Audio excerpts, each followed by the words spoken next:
People suck at networking because they talk about what they do, right? It depends. What is it your business is about? Okay, so for in your business, for instance, here's what we do. But to be honest and just really upfront about it, these days,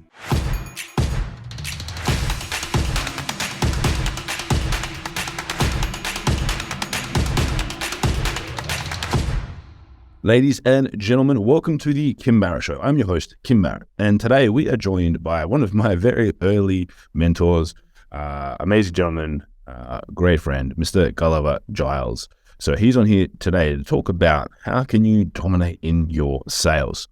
We actually did an event together, and I went to one of his events, I should say, and generated over $600,000 of sales in a week. It was not easy. Let me tell you that. There was a lot of trials, tribulations, and hurdles, which we dive into in this episode. But as I said, Gulliver is epic human, amazing in the world of sales, and as is his lovely wife, Leila Cosgrove, who's amazing as well. Today, we've got Mr. Gulliver joining us. Until then, let's jump into the show. Mr. Gulliver, sir, thank you so much for joining me today. Really appreciate you making the time. oh mate, thank you so much for the glowing introduction. I'm not sure I feel like I deserve it. Good to be here, mate. Good to be here. Like you've done so many cool things. It's good to catch up again. It seems like it's been too long. Yeah. Yeah. No, definitely. And I always like to ask at the beginning of every podcast as well, if I met you at a party, we hadn't met before, we didn't already know each other, and I said to you, what is it that you actually do? What's your go-to response? Well, I mean, I hate talking about myself at networking and parties. So like my strategy would always be to try and figure out what your problem is and if I could help you solve that and then reposition that around what I do. It's people suck at networking because they talk about what they do, right? But at networking events, I will say, well, look, it depends, what is it your business is about? Okay, so for in your business, for instance, here's what we do. But to be honest and just really upfront about it, these days, I go into companies and I look at where sales aren't happening and why. So at the higher level, I'll do that for, big companies who are having cultural issues with their teams. And I'll go in there and I'll figure out whether they're referable or whether they need to be managed out. Then I'll install new team. So I'll kind of do sales management as a done for you service. At the mid-range, I just install new teams. And I also, of course, do a lot of executive coaching for companies who, want to establish a good, solid sales process and, have all of their metrics tracked and have all of their scripting and their objection handling nailed down so they can have a multi-million-dollar sales process. And then once that's established, we can then put appointment setters and salespeople in place in order to take the load off them. So most of my work over the last sort of 20 years has been doing work with, companies like yourself, where there's a CEO and they want to get good at overcoming their stuff around sales and their fear around sales or their nervousness around sales, and then helping them then scale and remove themselves from being the only person who can do sales, which you've done successfully. And then from there, obviously recruiting, training, managing, hiring, firing, and putting in place sales management and sales direction so that the CEO, the Kim Barrett in the company, is able to just kick back and sign the checks and not have to be as involved in the front end of the sales process. Because I think that's the difference between having a business that you pay your time, which is essentially self-employment, and a business where the business pays you money, whether you're there or not, is having people that can create the wealth, create the growth, create the leverage for you. Yeah. So that's a big kind of description. but that's we do a lot of things. We've been around for a while now, so we have a lot of different offerings depending on where people are at. Yeah, 100%. Because I know, when we very first met, which was in Tokyo, and I remember I was still pretty early on in my business at that stage, and it was doing a bit of speaking, and I was over there to do some Facebook ad stuff and chat about some different stuff from a marketing perspective. And yourself and Leila came on and talked about sales, and I was just like, man, I need some help from these guys, because it's like marketing and whatnot I found relatively easy, but understanding how to have effective conversations in sales, and also how to be confident, because when people would give me campaigns, I was confident I could do a good job, but actually being confident in conveying that on the phone was a very different experience for me at the very beginning. Yeah, for sure. And I think a lot of people feel that, they go through that sort of first few six figures of just like, you're basically pulling it out of your ass and hoping stuff works, until you invest the time and the money to really be able to kind of create a system that, well, if I say these things in this order, I convert at least this much out of these many calls. And at that point, you've got something where you can give that to somebody else, and they will be able to achieve the success if they do what you ask them to do. And I think that's the real difference. Like when we met you, you were, you're one of those rare people that actually goes and does stuff. And it made that whole trip to Tokyo was bizarre, because it was like these dudes that we knew were like, hey, we're doing a summit. Would you like to come and speak? And we were like, yes. And they were shocked that we said yes, because people are like, oh, it's too far. It's Tokyo. It's like, we will go anywhere and take any opportunity to travel, to have fun, to meet people, to make sales, to build relationships. And you really stood out in that room, because you were one of those people, out of all the people in the room, there were very few people from America or from Australia or from England. And there were a lot of people from Asia and a lot of people from Japan particularly. But for us to meet you at that, it told us immediately that you were someone who was going to go after it, because you would go and do stuff. And the whole trip to Tokyo was worthwhile.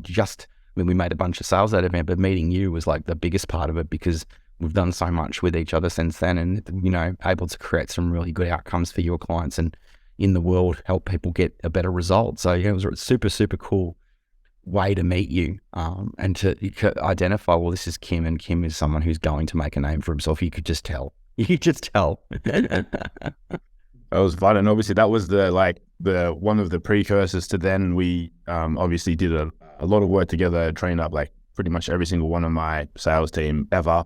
Have always gone on and done work with you guys. And then we went in, people still like freak out when I tell them the story when we went and did residential, where we were like locked away for 9 days, and like would tell them the outcome. I was like, yeah, we did over 600K in sales. But the precursor to that is a story I always like to tell, is like how scared I was to actually like do it at the time, when you're like, cool, do it. And then I was like, oh, this is like a big investment for me, right? Probably that was the time the biggest investment I put into myself and my business. Yeah. I was like, oh, like I didn't have the cash either at the time. And I was like, and we do a payment plan. You're like, you've got 3 weeks. You can pay me each week for 3 weeks. If you can do that, you can do it. And I was like, okay. So I was like, as soon as I committed, I was like, well, I have to go and figure out how I'm going to do it. And freak myself out. It worked real hard, but we did it in the end, and then obviously it paid off in the long run. But it was a big leap for me making that 30K investment to go and do this. Quite obviously, to do that and then figure out the process of doing. I think that week was nearly 60 hours of dialing, 60 hours of calls in 1 week. And that was like phenomenal.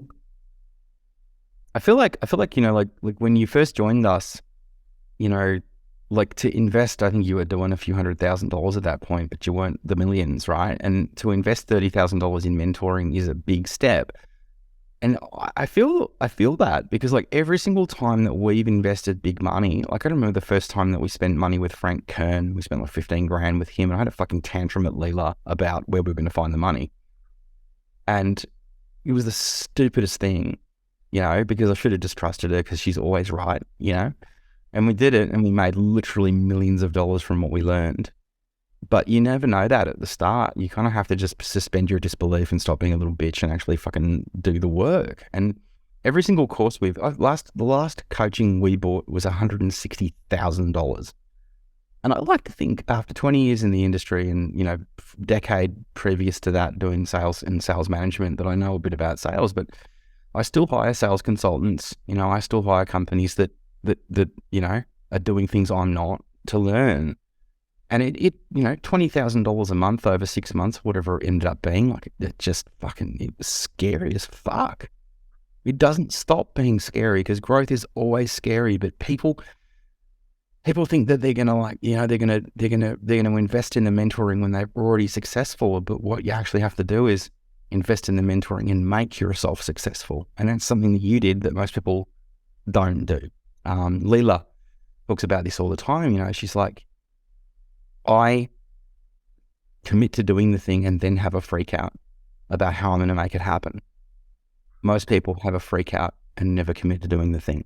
And that's the difference between you and the millionaires and the people who stay their whole lives living a life of quiet desperation. Is you do it even though you have no idea how you're going to make the money. You commit to doing it and then it happens. And you did that. And I remember you came to an event very early in the system where you were doing, I think, a lot of done for you digital marketing, Facebook advertising stuff at that point, but you really wanted to establish yourself as a brand. And we talked about, what do you care about? And you're like, I love martial arts and I love marketing and I love travel. And I'm like, what if you did a retreat where you did martial arts and marketing and travel, which is kind of, based around that sort of residential idea, that immersion idea of like, take them somewhere, get them out of their comfort zone, make them do shit. And you did that dojo for 20 grand or whatever it was in Thailand, and you took them to the martial arts gyms. Like, you were always innovating and coming up with shit and just committing to it and doing it. And that's the difference between you and a lot of students who just get a mediocre result or no result at all, is you would commit to doing the thing, figure it out, make it happen, So I feel like that's kind of like the big lesson, when it comes to sales is, pushing yourself to do the things, to go to a higher level, to push yourself out of your comfort zone, create innovative, cool shit that excites you and terrifies you to do it. And that's a big reason why we've been successful and why we've established ourselves. As a big reason why you've been successful and why you've established yourself and you've moved from being a done-for-you service to being a known brand, mastermind, mentor, because you went out there and you got it. You know what I mean? Yeah, 100%. And it's I've seen it happen so many times. And I think I did a post about it yesterday as well. And it's like, only by putting yourself into those situations are where you're going to be able to, see what you're made of, push yourself out of your comfort zone. And it's not like, probably a little bit of that when we went and did that my event in Thailand where we're doing martial arts training on top of a cliff with like a Mr. Miyagi type guy and stuff, like we're pushing ourselves a bit physically. But most of the time it's the mental thing. And for me, I remember even going to residential, I was catching a taxi from the airport, and in my stomach, I was like, cool. I was feeling so like nervous and sick, and I was like, I don't know what's going to happen. And I was like, look, I'm not like trying to be like a David Goggins and go and run 10,000 kilometers and my feet are going to start bleeding. I've just got to go in a house with some pretty epic people, learn some stuff, and pick up the phone and call people.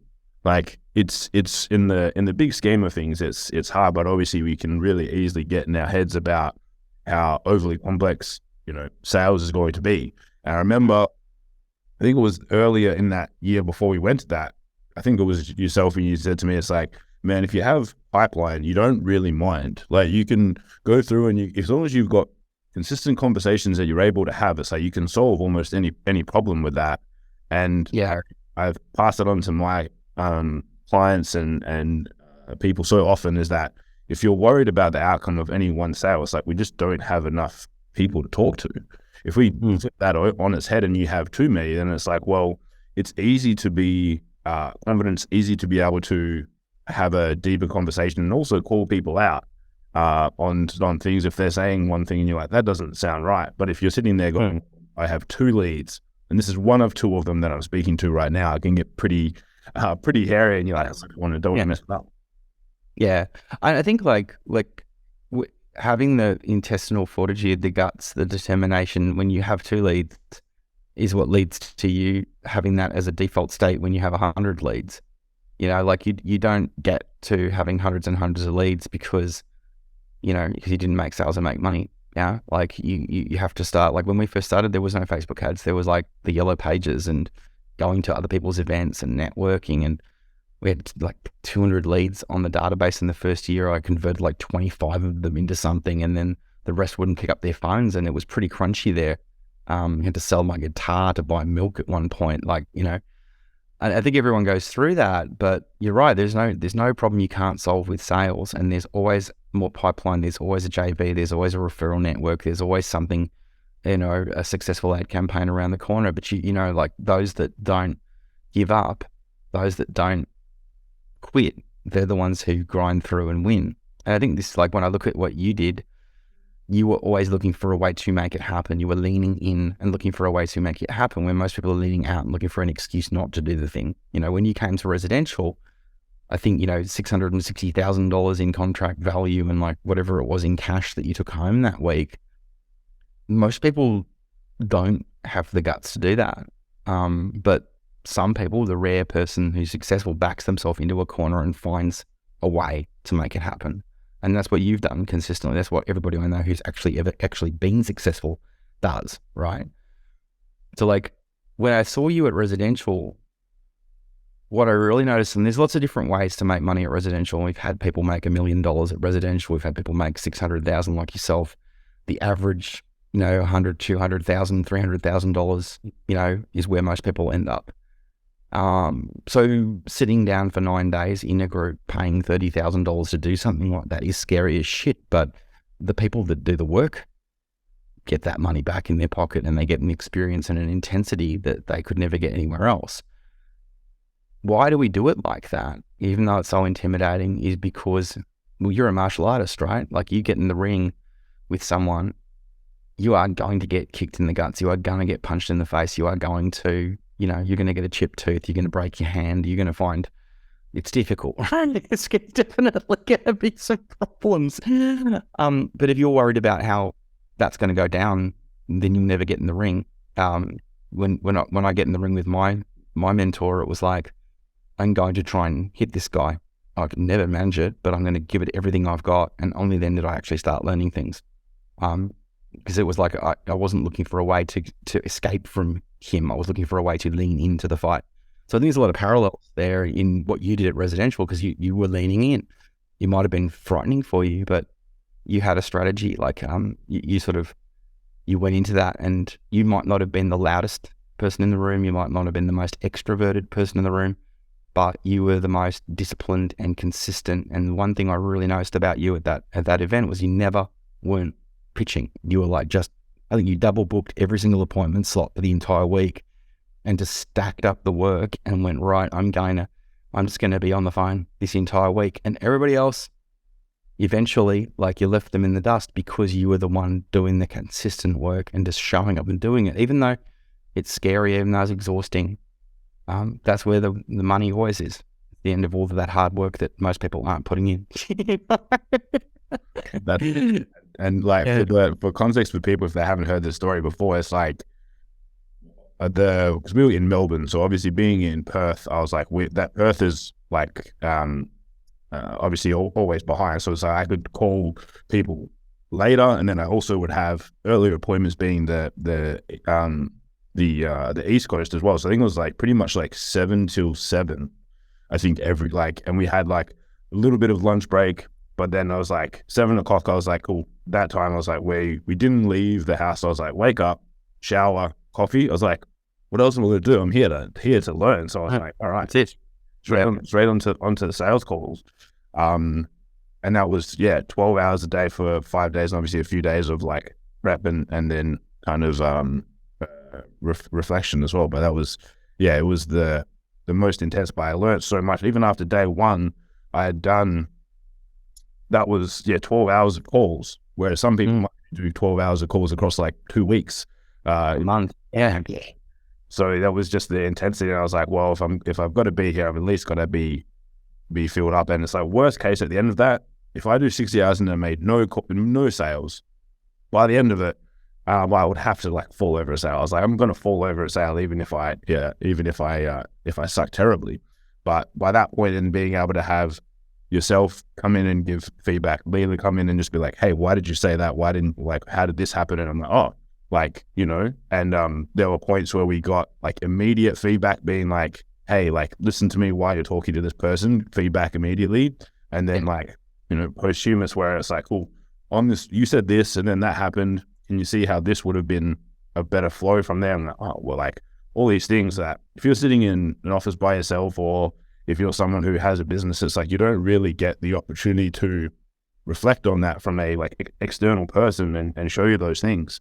And I remember after I did it, I was like, cool, there's anytime I could have an opportunity to send my sales team to learn from you guys, it's like, because I do my best to try and instill a little bit of that. But again, I'm already doing other stuff in my business every day. It's not like I have those days blocked out just to sit and I'm afraid of doing it now. that's the benefit I found from all of my team always. Whenever they've gone across, to learn from you guys, they've been like, wow, like, Gulliver heard this and told me this, or heard this and gave me this. And it's like, it's just always been such a change in the state of people, because you don't know what habits you fall into. You don't know, just some of the things that you might say that, like, you're like, oh no, I'm definitely following my script. And it's like, oh, hang on, like, you went on this whole tangent over here and you started getting stuck over there. Like, that's not sticking to the script.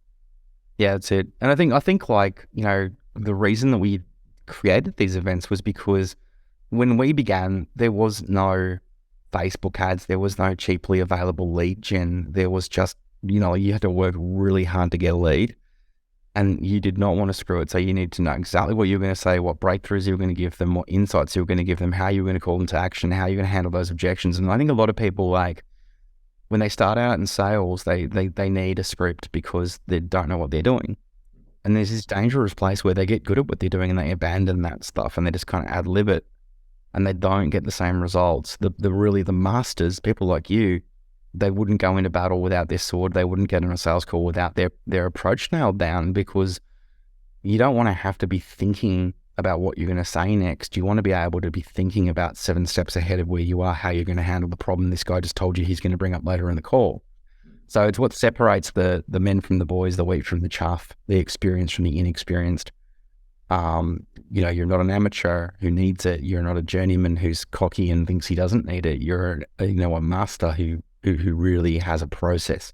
And that's the only reason that you've been able to get off the phone. And you're not the one who has to do it all yourself anymore. And you've got, other leaders in the business who are able to pick up that sword for you, is because you crafted it in the first place. And that's why we build the events that we've built, because we'd give people these systems and they wouldn't, they'd buy the coaching program or whatever and they wouldn't do the work, they wouldn't use it, and it would frustrate the shit out of me. And I was like, what if we locked them in a house and made them do it for like a couple of days? And the results were incredible, which is why we then, we got so much notoriety from, the clients like yourself that got good results, or the clients that come to us and go, I want to do what Kim did. How do we do that? So I think going to America, training Ryan Dice's sales team using, that first day of strategy and the second day of technique training and the third day of mindset training. Execution mindset, like how are you going to do it? Let's listen to your call. Those guys made 75 grand on day 3 by all getting on the phone and actually having a crack at it. That's what gave birth to the idea of then, like, let's do 9 days and see what someone could do in 9 days. So that's what you got subjected to, was like, how do we make sure our clients are actually doing it properly? And because we really cared. Like, it was like we wanted, like, if we're going to charge you $30,000 for a program, you better be fucking making 100 back. If we're going to charge you $30,000 from an event, you better be making $300,000, that week. And you made 6, so you kicked everyone's ass. But it's about forced implementation and like you said, critical feedback. Like, you see where you fucked that, fix it. Do you see where you fucked that, fix it. Do you see where you failed? Get back up, try again, get back up. Like, that intensity, like, scares the shit out of people. But if you don't go looking for the stress in your business, it will come and find you. If you don't go looking for the stress of how do I get better at sales, those bills are going to keep coming, 100%. And yeah, it's something that I see so often. And as I said, that's why, like, I knew I had to get good at sales, because it was I could generate leads. Like, that was easy. Ads is something easy in comparison. Your happy place. Yeah. Yeah. Being able to go through and actually then go, all right, great. Now I've got these people, like, conversion process, like, let's get this actually happening, was difficult. And the same even for my team. It's like, I know that for them, they were good when I was able to give them, the scripting, the process, the education from you guys as well. But then when I was able to get them to actually get some live implementation of it, like, it's always there. I always, liken it to, as you say, like, sharpening the sword. It's like, well, they were just so much sharper when they were actually able to implement it with someone who could give them feedback, which is why I really love sending them over to, sales dominance, stuff like that was always pertinent to their growth, because you can get, as you said, if you're implementing things that you've learned in a program and whatnot, and you're reading a script, it's like, it's good, but the live feedback and implementation and actually instilling that into someone, because again, as I say, even instilling the process of using your script and following it, But everyone always says to me like, "Oh, but how did like Gulliver sell you?" I'm like, the same script. Like, it's not like it doesn't mean different because I know him or it's with our second or fifth or 100th conversation. The process is the same because it's the process. Yep, that's it. So I think like you learn a lot more going to Thailand and training, Mr. Miyagi on the mountaintop than you're going to learn reading a book about what Muay Thai is like. Yeah, like you can watch Muay Thai on the internet and you can practice at home, but having someone there who's been doing it for 30 years look over your shoulder and say, "Kim, move your hip slightly here. Can you feel the power there? Okay, now kick him. Oh wow, okay, look, he flew across the room."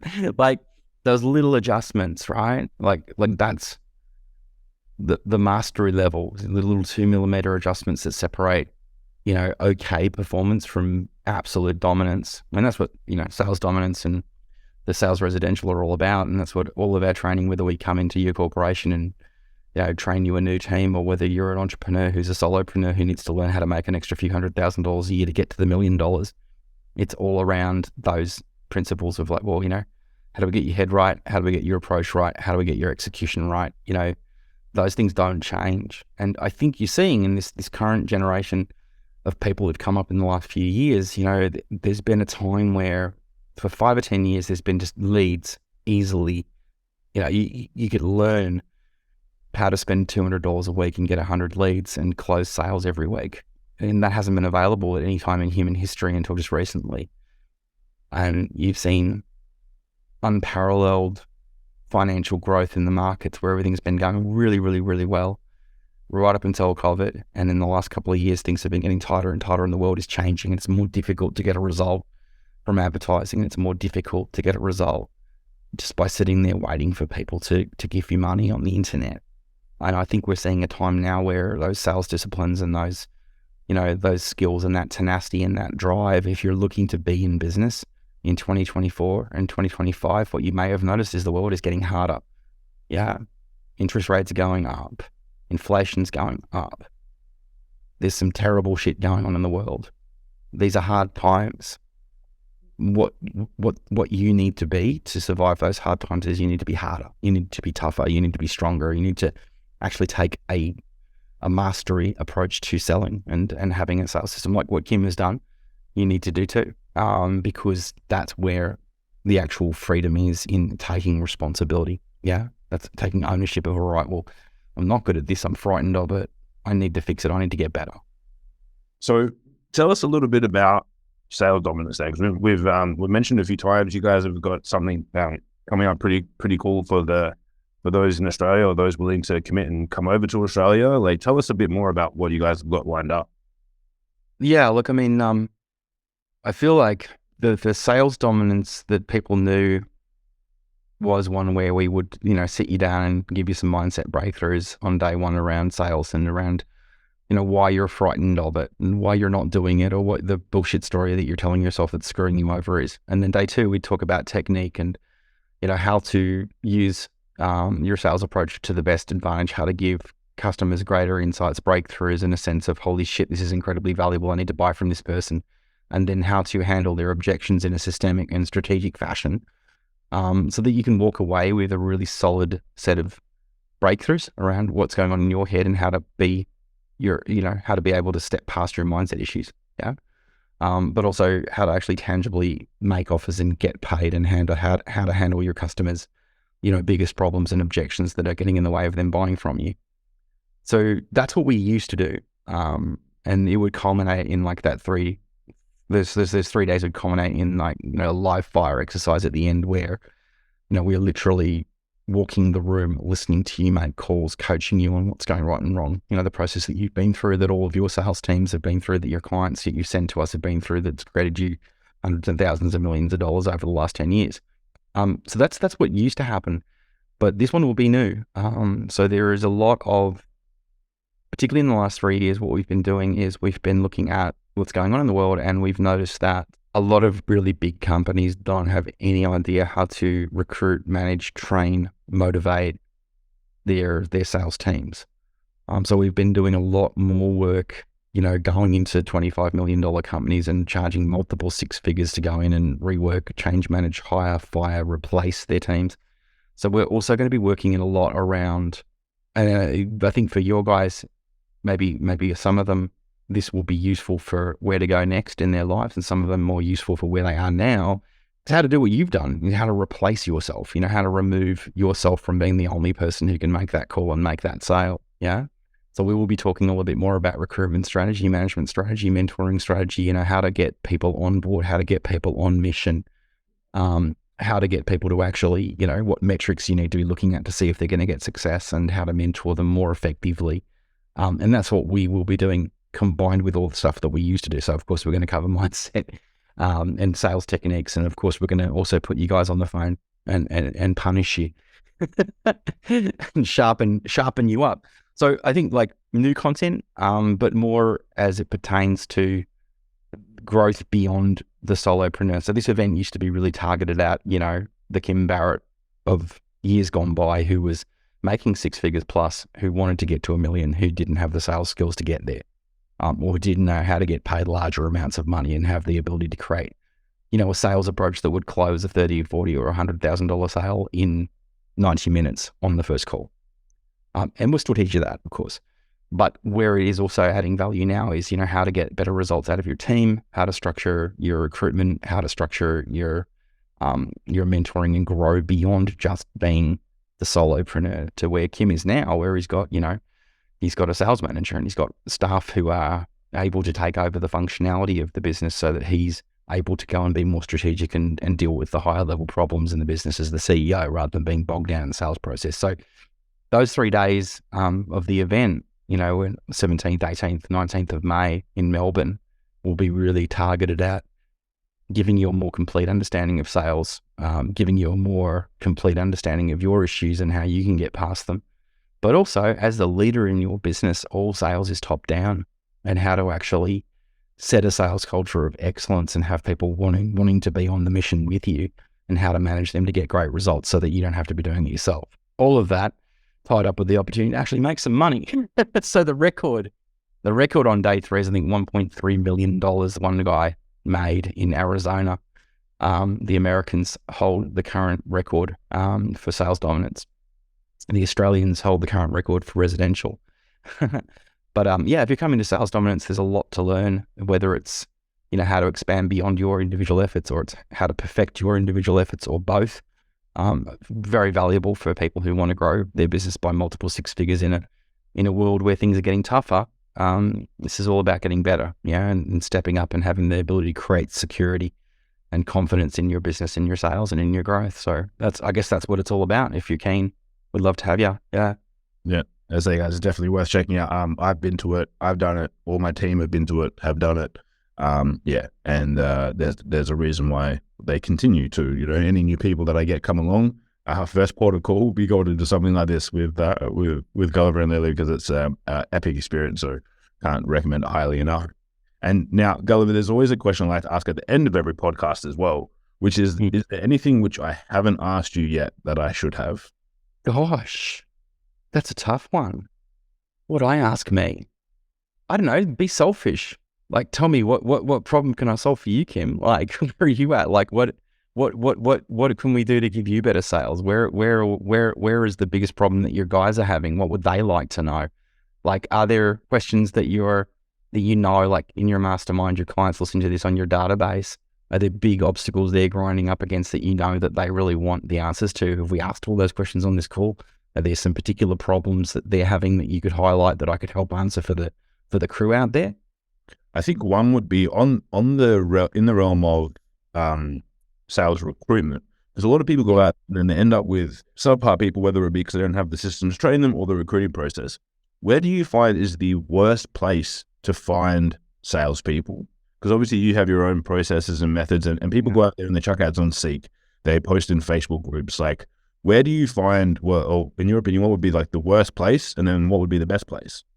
There's a couple of things here. One is the worst place is whoever you've got in front of you. So this is a mistake that we have made, and probably you have too, and everybody else I know who's fucked up their recruitment, in not just in sales, but any kind of recruitment, is, oh, such and such does that. Oh, they're here now, and I guess I could train them how to do it. Yeah, someone wants to work for me. I'm so flattered that someone wants to work for me, so I'm just going to hire them, right? Like that's probably the worst place to find anyone is whoever's lying around in front of you that you're trying to kind of shoehorn into doing sales. And you see this a lot.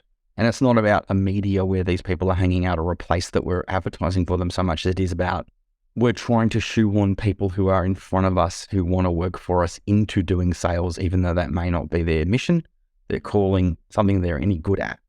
And this is something you see a lot, like so often you'll go into really quite serious companies and it'll be like, all right, so who's in charge of sales? Oh, it's Debbie on the front desk. Okay, great. So what's her experience? Oh, she does a bit of admin and she prints off the brochures and stuff. And, sometimes we'll get her to make some calls to invite people to things. And sometimes we'll get her to do some prospecting. And it's like her role, his role, their role is like, it's just like percentage of it is actually proper outbounding and none of that's trained and there's no system.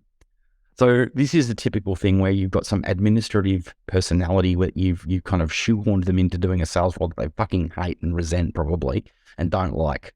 Yeah. That is such a classic, right? So where to find good people? I think, whether it's on, Seek or LinkedIn or wherever, it's not so much about the media, it's about the niche, right? So if you look at your approach to Facebook advertising, right, you will have a particular avatar that you've really, like Kim is 35 to 45. He has a $2 million business. He needs X, Y, and Z. I'm going to sell him A, B, and C. But to get him to opt in, I'm going to give him a piece of information that I know he's interested in to qualify that he's the right kind of person. It's going to have the right kind of copy to get him to put his name up and say, hey, I'm a multi-million-dollar mentor. I have these problems in my team. So you're very you do the work on that as a marketer, right? But no one does the work on that in their recruiting. People put up a job ad, which is like, hey, we have this job. We're going to pay this much money. They don't say, hey, are you this person? Do you have this experience? Do you have these skill sets? Have you met these requirements? Have you done these roles? I'm not looking for anyone that hasn't done this, and this. So if you're a loser that isn't prepared to do this, and this, don't fucking apply. But if you're a warrior and a badass, put down your details. Copy, marketing. So where do you put that? Well, where is the niche? Are they on Facebook? Are they on Craigslist? Are they what? I don't fucking know. But when you build out that niche, it will then tell you, oh, I know where this avatar is. I know where he's hanging out. I know where he goes to drink at night after work. I know which car he drives. I know where his kids go to school. I know exactly where he fucking is. I'm gonna prepare that marketing campaign. I'm gonna hit him here and here where I know he's congregating. So like if you look at it like that, like where the best place to find that salesperson is, if you've done the work on them, well, who they are, what their subject matter experience is, then it's like, well, of course they're here. Of course they're here. And more importantly, how are they using this particular media where I'm advertising is they're probably looking at it for this, and this. So I can now target them if they're interested in this, and this. So I feel like that it's literally what you do for a living, right? It's not about the media. It's how the user uses the media. Like if you put the ad in the newspaper, it has to be advertorial. So it appears like, well, why do people read newspapers? Because they want to be informed, right? If it's Facebook, why do people go on Facebook? To be distracted. Make it something interesting and distracting. People on LinkedIn, why people on LinkedIn, et cetera, et cetera, et cetera. So I think it's about like mastering the actual niche of who you want as your salesperson and the experiences that you want them to have had. Yeah. They might not even be, and this is the other thing, they might not even be a salesperson. Yeah, they might be someone who has a passion for X, Y, Z and subject matter expertise in X, Y, Z, who would love to earn $100,000 a year, but has no idea how to. And you then train that person using your sales system to be a really great salesperson because they deeply care about solving that problem because they've lived that experience. So something we've done with companies again and again is we'll go in and we'll be like, all right, well, who is this person that they have empathy with and understand the problems of the people we're going after? Yeah. So I've got a multi-million-dollar company I'm dealing with right now who is selling, coaching, but they want to sell coaching to people who are professionals and they want to sell coaching to people who are professionals who are trying to transition to coaching. So there's a lot of opportunity for them in people who have started to try in the last few years and failed to build a coaching business who understand the problems with it. And if we're targeting someone like that in our recruitment, they're going to understand the pain that person's going through. Yeah. So this is an example. I could give you a million of them, but you're looking for, with the fabrics company we used to work with, you're looking for someone who's done some work in industrial textiles and fabrics, who has an understanding of the industry, who wants to actually communicate value to people, who cares about that. That's going to be a better salesperson as a semi-subject matter expert than anybody that you could hire who's a professional BD for $150,000 a year, who thinks they understand sales, but doesn't understand sales at your company, which also means you hire this person for $60,000 plus bonuses and train them how to do it your way, rather than trying to hire someone who thinks they're good at it, but has never sold for you and doesn't understand how you sell or what you sell. So like I can go on my rant about, overpaying puffed up business development representatives who are scared to pick up a phone, but we won't waste your time. I guess the point is, the ones who are just sitting under your nose, anyone who's willing, same sort of thing with marketing. If you take anyone who's willing, referral, word of mouth, anyone who wants to buy, you don't have a marketing plan, and you're going to get all kinds of inconsistency in the kind of customers you get, right? Same thing with sales. If you don't have a proper recruitment marketing plan, if you haven't really figured out who you're trying to appeal to and who you're trying to get and what your recruitment process is and how you're going to delineate who's able to do the job and who's not, you're wasting your money, and you will burn a fuck ton of money on shit people that aren't going to do a great job, and it will end in misery. So, that's probably one answer to that question. I get long-winded, but when it comes down to it, is just don't just hire whoever, have a fucking plan. Yeah? Yeah, where are those people? They're everywhere. But if you don't have the right message, whether they're on Facebook or LinkedIn or whether they're at Seek, you're not going to have a great campaign. It's not going to get a great result.